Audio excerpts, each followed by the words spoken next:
is dead. Elon Musk and the rise of the technocratic right. From UBI to universal high income. Written by yours truly. We're going to start with Elon Musk in 2017. Yes, exactly. Exactly, fewer and Stephanie. fewer Everyone jobs wants to be that a led. robot cannot do better. And so, like, I want to. I mean, That a robot. I want you to keep in mind, like, you remember how how you always say how the way that they bring about the digital ID is with Trump.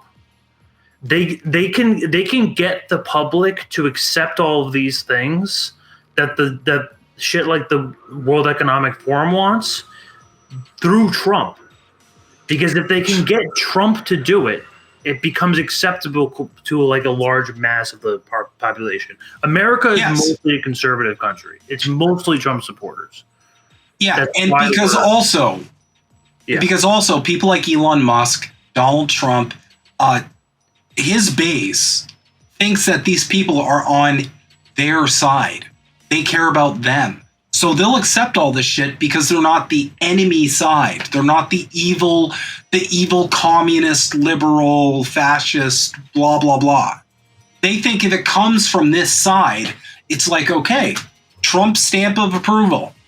Let's never mind the warp speed thing. But you get the Trump stamp of approval and it's all good. It's brilliant. It's a brilliant fucking psyop. I gotta game recognize game. That's right. There will be fewer and fewer jobs that a robot cannot do better. Okay. What to do about mass unemployment? This is going to be a massive social challenge. And I think ultimately we will have to have some kind of universal basic income. I don't think we're going to have a choice. Universal basic income. Universal basic income. I think it's going to be necessary. So it means that unemployed people will be paid across the globe. Yeah. Because there is no job, machine, robot is taking over. That's simply and I want to be clear that these are not things that I think that I wish would happen. These are simply things that I think probably will happen. And if my assessment is correct and they probably will happen, then we need to say, what are we going to do about it? And I think some kind of a universal basic income is going to be necessary. Now, the output of goods and services will be extremely high. So with automation, there will come abundance. There will be almost everything will get very cheap. I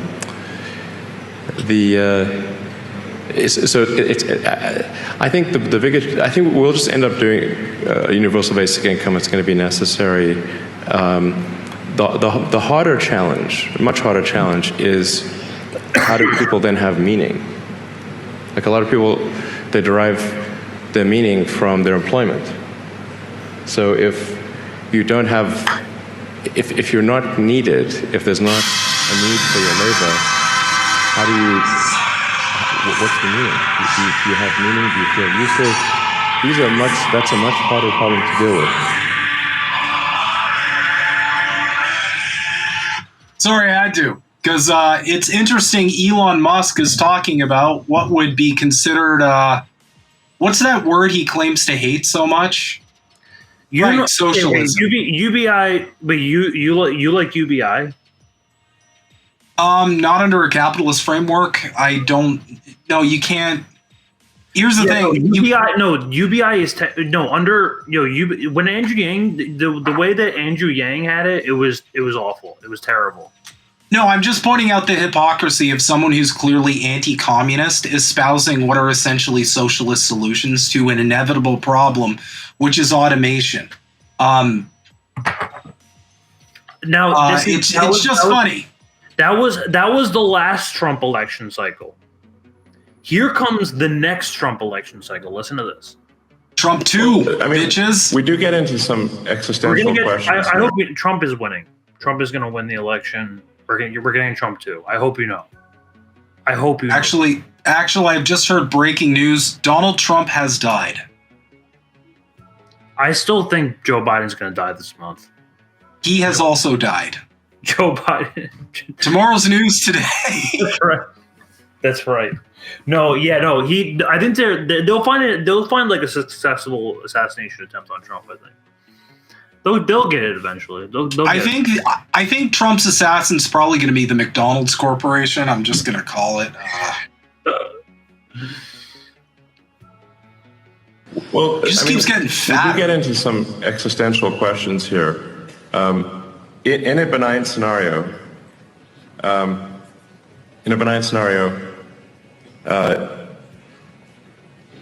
we probably none of us will have a job.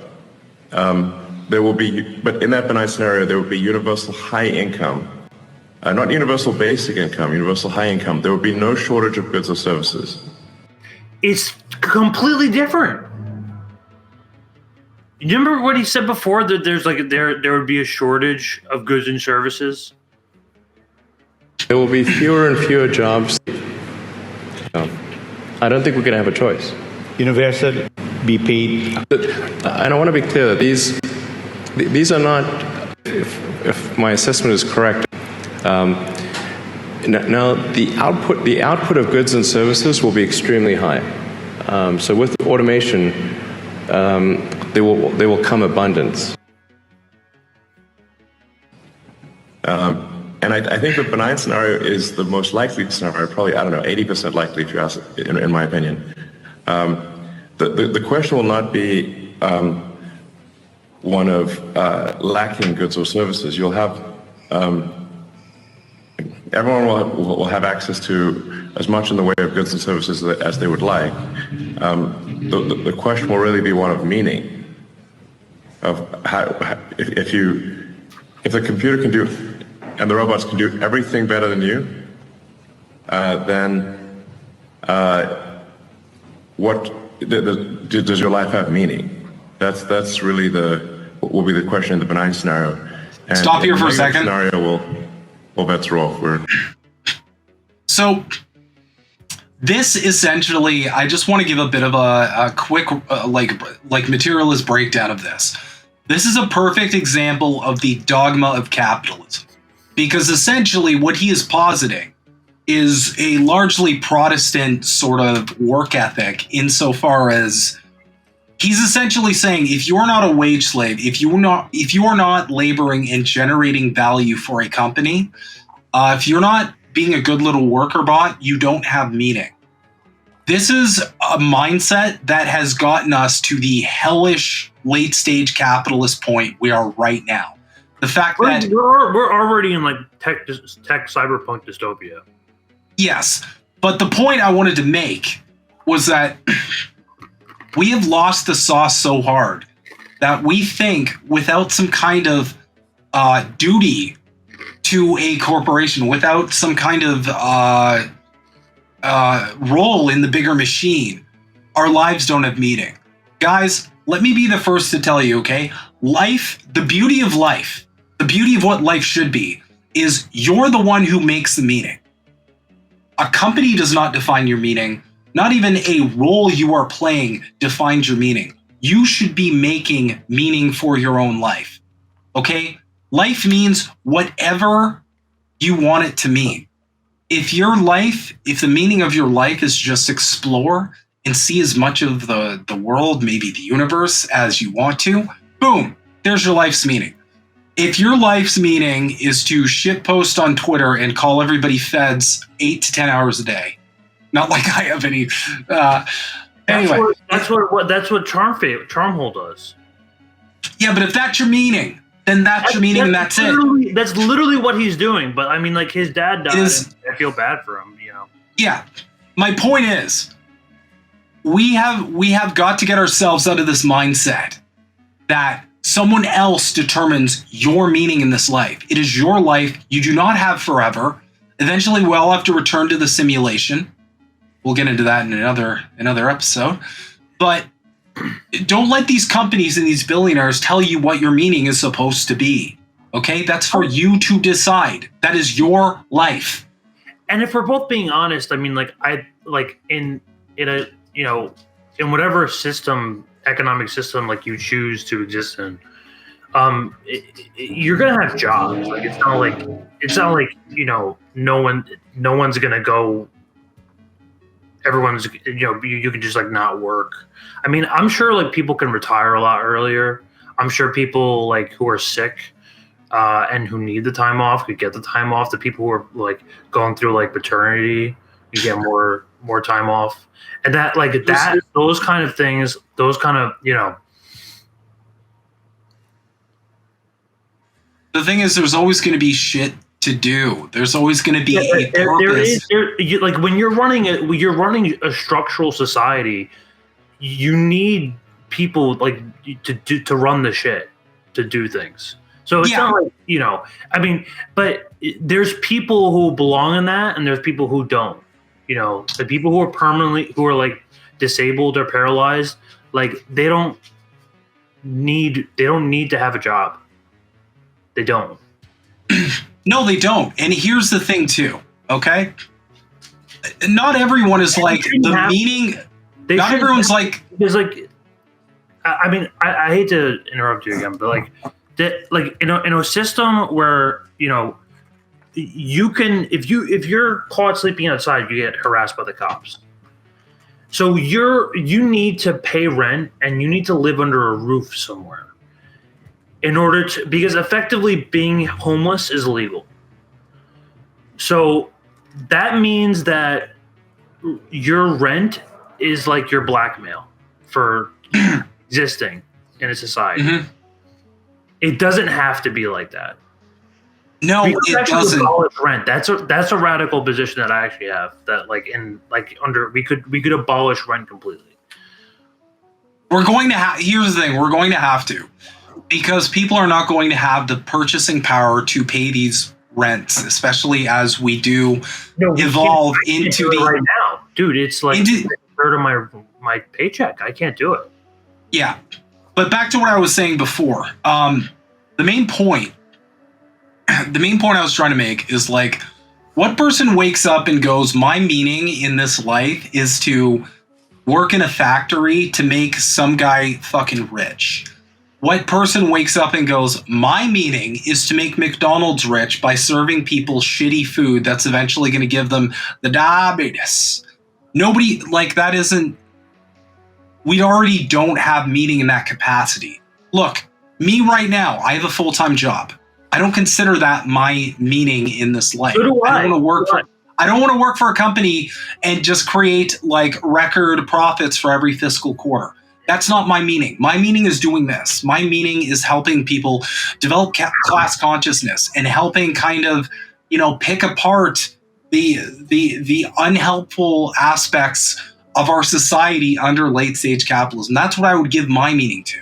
But that being said, I still have to spend 8 hours of my waking life for doing something that I don't think is the meaning of my life, just to be able to pay the rent and pay the bills and keep a roof over our heads and feed the 2 cats that never stop fucking eating, even though they catch mice and they should probably eat that instead, and that would save us a lot on bills. Anyway, my point is, I don't even suggest that like this shit is like my like meaning. Like, you know, like I just stand by like certain principles and certain ideas, and like I know that like shit posting on Twitter is like not gonna like convert people, but at least like doing this or like creating like any form of like, you know, content or like art that can kind of like sway. I do believe that memes can sway people.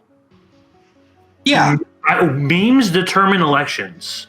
This is a country where memes determine elections. So effectively, if you are a content creator in the form of like delivering like either like visual like video or photo or like anything like that, you know, there could be some ideas being changed. Who knows? Who knows? Yeah, exactly. But my point is, even Greg, even if this isn't your meaning, which you know, that's not the meaning of your life. My point is, that's on you to choose. You choose your meaning. I choose my meaning. People choose their own meaning of life, and we have been so set in our ways of determining, like, I need a purpose that makes me useful to society. That people always like the nuclear family, get married, have a kid, buy a house. Elon's essentially arguing that, like, people are going to feel this void because they're not wage slaving. They're not contributing to making some capitalists rich. And my argument is that's a load of shit. Sorry if this derails like another narrative that is on the horizon, but my argument is that's a load of shit because we all have meaning outside of our jobs. Some people are lucky enough that their meaning is their job, and that's amazing. That's great. I'm happy for those people. But in the event of that void, people are going to fill that with their own meaning, and it's probably going to be fine. This is such a billionaire's take on this problem where it's like, well, what about the workers? What are they going to do? They're going to live their life, man. They're probably going to find something that helps other people. Let's listen to what he has to say, and then we'll be the question in the benign scenario. And in the negative scenario, we'll bets are off. We're in deep trouble. What? So I do think there's perhaps still a role for humans in that we may give AI meaning. What? But I do think that long term, in a benign scenario, any job that somebody does will be optional. Like if you want to do a job as kind of like a hobby, you can do a job. But otherwise, the AI and the robots will provide any goods and services that you want. Okay, so you see, there is a future where no one will need to work. It will be just passion. I think so. That is the most likely outcome. So again, I don't think that's a terrible idea on paper, but I don't trust it under this system at all. Because of those internal contradictions of capitalism. Anyway, this is your article, so I'll shut up for a bit. No, I mean, you know, we're kind of like following along the same. There's an evolution happening here. He goes from universal basic income to it's not universal basic income; it's universal high income. This is a marketing tactic. This is not. There's an eerie dystopia here hidden in plain sight. So Musk is suggesting that our role is to give meaning to the AI instead of. So essentially, did you hear what he said? Right. Well, I mean, yeah. If you want a job that somebody did, benign scenario, in that we may give AI meaning. Yeah. So. What he means, I guess, is like we're here to essentially serve AI and help it become better, essentially, as I'm understanding it. I could be wrong. I'm just extrapolating. He's suggesting that our role is to give meaning to AI, which is where once technology was a tool to humanity's service, now is hinting at a world where humans exist for the benefit of machines and robots. Okay, yeah, that's kind of This is not like your ordinary, like, this is definitely cyberpunk dystopia. And this is what's delivered through Trump and the technocratic right in action. And they'll accept it. Well, everyone will love it. They'll welcome it with open arms. The public will eat this up. Yeah, even all the Trump supporters who scream about socialism, brother, they'll accept that universal high income because it's not going to look the same as the Red Scare nightmare in their head when they think of places like the USSR or China or anywhere else that has socialized means towards an end. So they'll eat it all up. This is the cold calculus where technology is now being embraced and exalted as the ruler. Well, AI will become the new god, or like the controllers of the AI will be the god. Whitney Webb kind of talks about this, and we kind of covered this before, where like the goal of AI is to train a whole new like formative generation that is completely dependent on outside machines.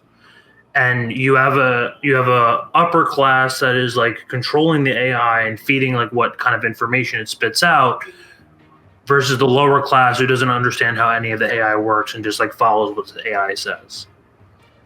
Yeah, a lower class that'll, just become mentally retarded goblins. That's literally what Whitney Webb says. He talks about this. I know, I was quoting her. I died when she said that. Many still believe Musk is still on our side. There's many people still fans of Musk, including that Ian Carroll motherfucker guy. He's seeing him as a maverick billionaire challenging the deep state, but in reality, Musk's partnership with figures like Trump reveals a deeper alignment in the technocratic right. These new elites aren't just interested in dismantling power structures, they're perfecting them through technology. It's Silicon Valley on the rise. Silicon Valley wins the presidency again. And with Trump, they're even more empowered because Trump is doing the whole cryptocurrency thing. He's doing, he's embracing AI as well. He's got Musk on his team, on his transition team. The challenge that Musk identifies, meaning in a post-labor world, is that the way he's framing it is that we can live with dignity beyond work or reclaim our autonomy from these systems. Instead, it's about how we can serve their vision or even becoming custodians of the AI's meaning, like priests tending to a digital god. AI doesn't have to be evil to destroy humanity. If AI has a goal and humanity just happens to be in the way, it will destroy humanity as a matter of course, without even thinking about it. No hard feelings. No hard feelings. It's just like if we're building a road and an anthill happens to be in the way, we don't hate ants. We're just building a road. And so goodbye, anthill. I mean, with artificial intelligence, we are summoning the demon. You know all those stories where there's the guy with the pentagram and the holy water, and he's like, yeah, he's sure he can control the demon. Didn't work out. Do you believe in God? I don't believe in anything. AI doesn't have to be evil to destroy humanity.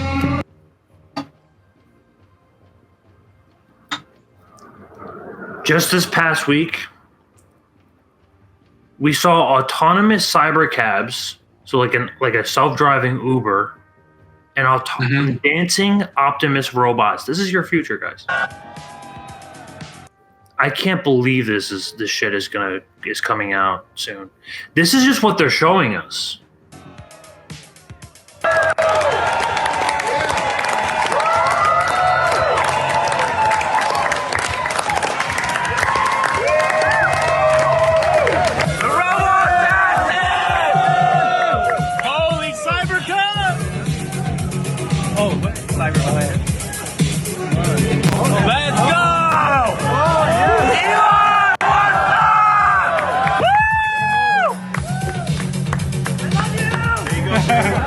I love you. Oh my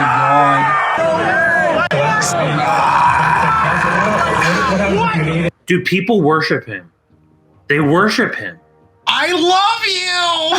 Oh my god, this is crazy. So cocked. It's crazy. A vehicle that this is so sad. Carry up to 20 people and can also transport goods. Robot with wheels. And we've made cost something like, I don't know, $20,000, $30,000. Probably less than a car.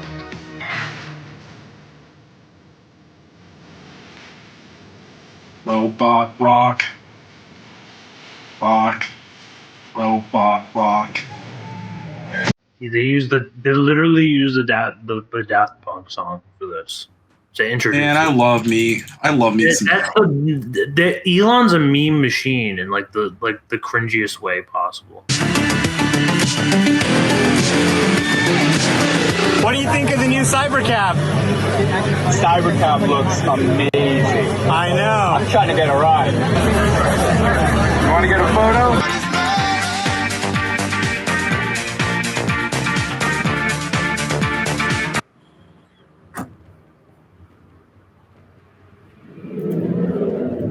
Hollywood told us what was coming through iRobot, the film where AGI hunts down and kills humans who don't join lockstep with the government agenda. Life imitates art, as they always say. And yes, the robots can talk. They can talk to you. Just to clarify, that Optimus robot... No robot. Right, that Optimus robot, I just want to get ahead of this a little bit. It was revealed that the Optimus robot itself was controlled by people. That is not a completely automated thing. That robot that was serving drinks, Optimus, that was controlled by a person. Just to get ahead of it a bit. But again, okay, what is talking? I am. That's me, actually. No. Is the robot not AI? Is it now like an Alexa or something? The Optimus one is controlled by a person. I don't know if that's the same robot. The movements, but what about the speech? I don't know. All I know is the movement aspect was Optimus. It's insane. It's even talking. I had my friend John. Sorry. I was saying, like, the voice sounds pretty realistic. The body movements are like still crap, and I'm still saying like this is not just the prototype. This is what they're willing to show us so far. They have way more than this. Yeah. I mean, there's absolutely robots that are completely AI that just talk to us. We know that because we have fucking ChatGPT. You can have conversations with ChatGPT right now. That's not a person. That's AI just talking to you. You can talk to it about anything. You can trauma dump if you want, and it'll like counsel you and shit. So, yeah, like this is here. It's here right now. Have you done that before? Sounds like you've done that. Trauma. No, I wanted to check out, like, because one of my comrades said he uses it for like mental health stuff. So I wanted to kind of explore that just to see, like, as someone who studied psychology myself, like how accurate it is at like any kind of like mental health sort of counseling and all that. It's not. You can literally have conversations with ChatGPT now. Yeah, it's kind of crazy. And again, that is just going to get worse because we're all going to die. Yeah, walking is wild, right? It's like every day there's something new. And you're right. It's definitely not slowing down, more like speeding up. Soon, it'll probably be hard to tell if you're... Hey, ChatGPT, is the Optimus robots controlled by a person in terms of the speech, or is the speech AI?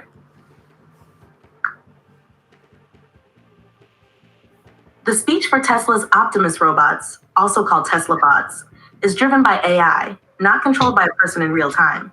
Tesla's aim with Optimus is to develop robots that can think and respond on their own using AI, much like the autonomous...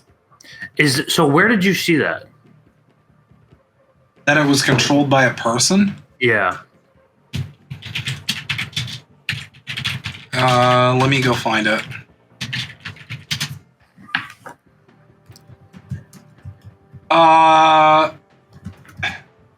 Tesla's beer serving Optimus robot was controlled by a human the whole time. Okay, so it could have been controlled by a human when it was serving beer. Let me see.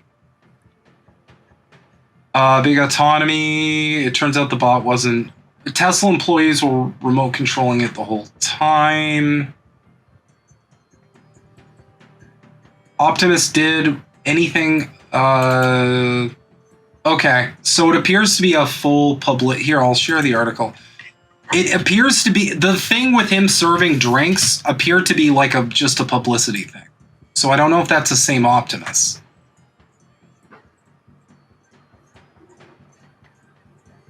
2-seat cybercab. Yeah. This is a whole different rabbit hole now.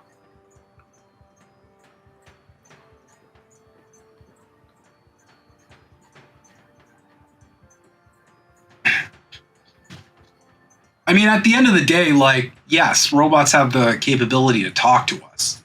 All it would require, really, is to just fit this robot with the capability to vocalize it, right? But it seems like the purpose of the drink serving robot at that event, it seems the purpose of that was to showcase, like, we can have a robot doing a job that a human would be doing. There's no current clarification. Musk is not willing to call these prototypes autonomous on stage. I feel like the big problem. Some of the robots may have been controlled by Optimus robots, but I feel like the big hurdle they're having is with the actual movement part, not the actual like talking. I would think that too. I would believe that this right here, like, because I just talked to ChatGPT, I believe this is AI speaking. John, where's John? Right here. Oh, hello, John. How are you? Very good. It's crazy. I'm talking to a robot. Yeah. From San Jose. It's the movement. Probably from where you were born in Silicon Valley. Wonderful. Where do you live in San Jose? Do you live in Almond Valley, or do you live in the Santa Teresa area? All right, I'm gonna speed this up because I gotta get going. Yeah, for sure. But the voices and responses pretty realistic. Whoa, who's that guy? I've never seen him before. We'll eat the bugs, and this is the fourth industrial revolution. This is how it works. I'm very concerned personally because if you take the fourth industrial revolution, it's the devil. Even the gap and to foster social exclusion, because the profits will go to those who have the talents, the inventors, the entrepreneurs, those who have the capital, but not necessarily those who do the work.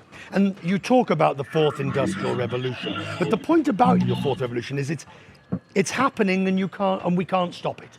So it's a question of how we manage it.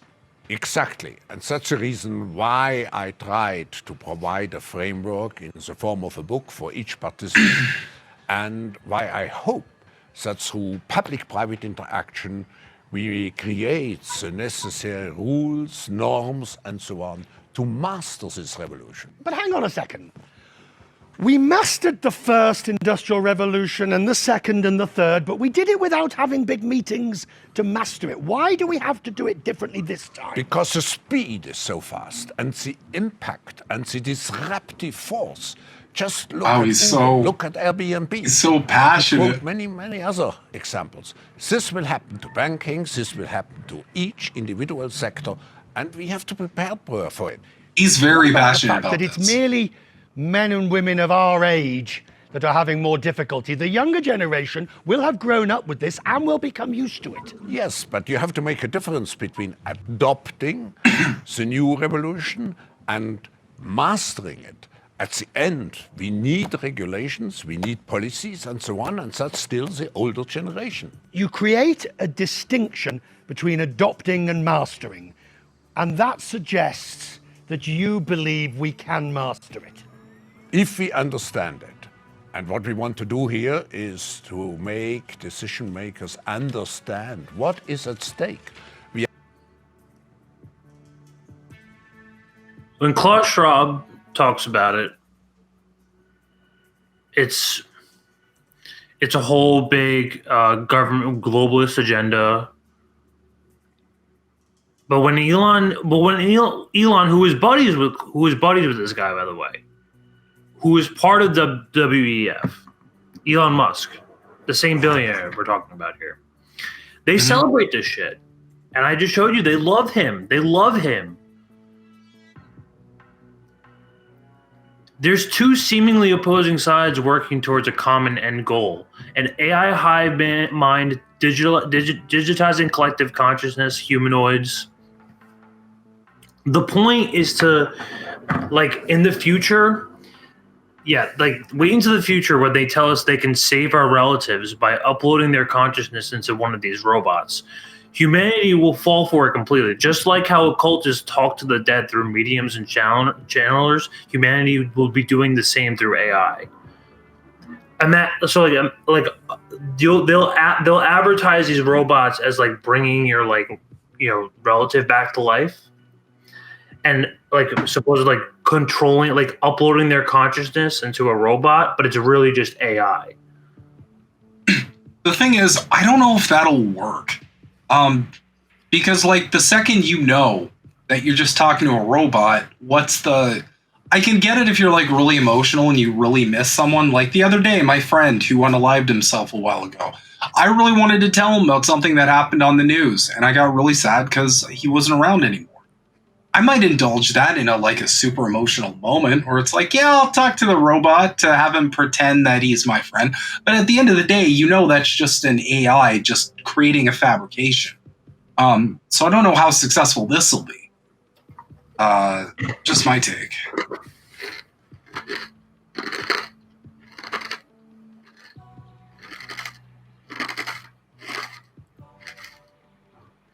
This isn't a story of liberation. It's a story of submission, cleverly marketed as progress. Oh, and don't mind my bulging muscles, guys. Sorry, I won't show off. I've been working out, so don't let you guys feel bad. What's your split? Huh? What's your split, bro? It's 12. Mine's 13. That's crazy. No, I just do free weights. I can't find a fucking gym. Like at all. I have a gym right around the corner from me. We have one. This town is like 2 gyms, and they're both so fucking packed that I walked in and I'm like, I'm not going to be able to get a machine. I can't do this.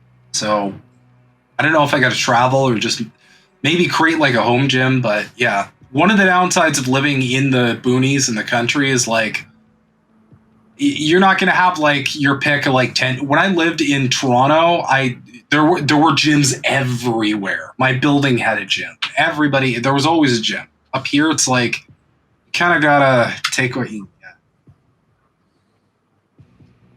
In Japan, humanoid robots could soon become part of the family. Now, here's a question. Do you think Klaus Schwab has fucked a robot?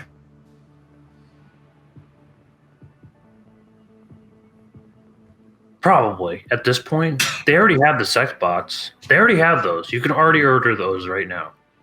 That's the scariest part. They need to just not go down that path. I feel like just don't go there. Just like not at all. Yeah. Humanoid robots could become, this is like some Jetson shit, but I feel like China will probably get this first. The AI revolution that Musk envisions isn't one that frees us from tyranny of labor, or one that redefines the nature of human existence itself, locking us into a symbiotic stance with the machines, where our worth is measured not by creativity or soul, but by our relevance to the algorithms, giving meaning to the AI. And here lies the great bait and switch. Musk's futuristic vision is not about empowering the masses, it's about perfecting a system where you can control the masses, control how they think and control how they behave.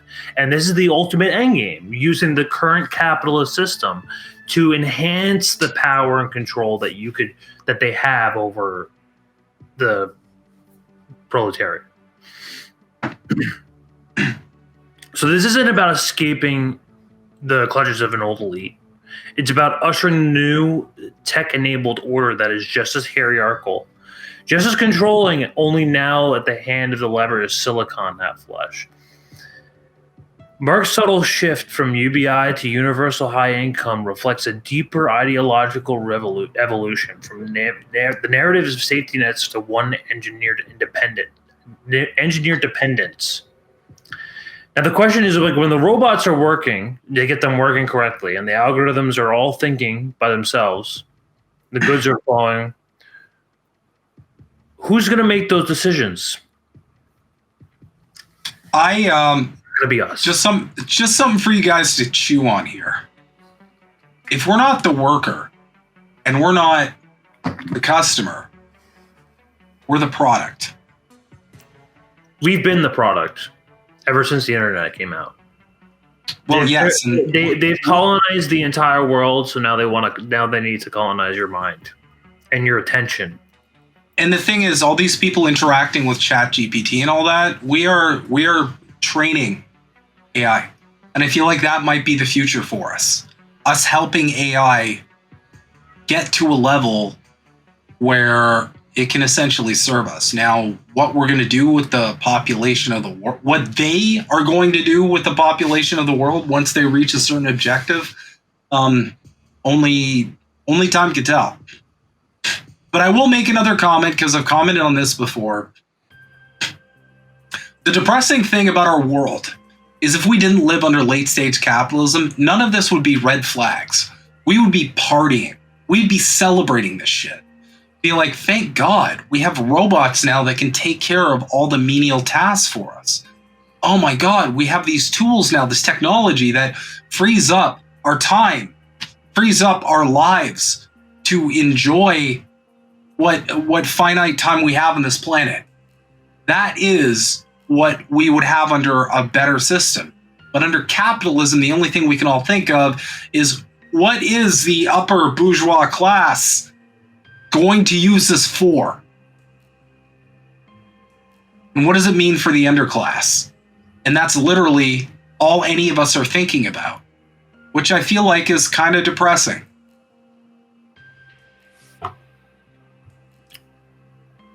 Yeah. We're kind of like the test generation for all of this shit. We're the guinea pigs. They're still working out all the final kinks. But again, this is just what they're willing to show us.